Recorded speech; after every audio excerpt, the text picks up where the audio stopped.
প্রধান উপদেষ্টা ডক্টর মোহাম্মদ ইউনূসের নেতৃত্বে জাতীয় ঐকমত্য কমিশনের সাথে রাজনৈতিক দলগুলোর দ্বিতীয় দফার বৈঠক চলছে রাজধানীর ফরেন সার্ভিস একাডেমিতে। সেখানে আছেন সহকর্মী জাওয়াদ মাহমুদ। সরাসরি চলে যেতে চাই জাওয়াদের কাছে। জাওয়াদ, মোট কয়টি দল আজকের বৈঠকে যোগ দিয়েছে? ব্রিফিংয়ে প্রেস সচিব কি বলছেন? আপনার কাছে কি তথ্য রয়েছে?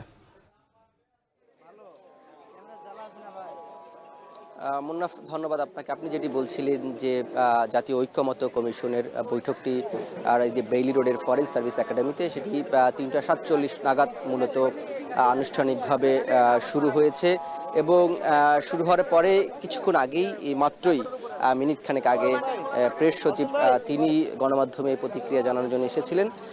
সেখানে তিনি যেই বিষয়টি বলেছেন, আপনি যে প্রশ্নটি করেছিলেন যে কতটি দল আসলে এখানে উপস্থিত হয়েছে, আমরা ২৮টি দলের কথা শুনছিলাম।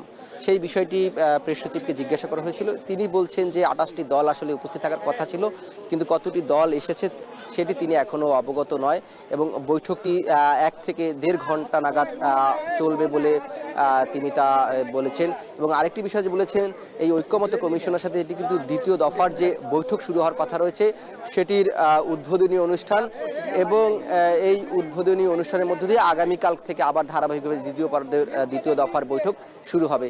এই ছিল ফরেন সার্ভিস একাডেমিতে আমার কাছে সবশেষ।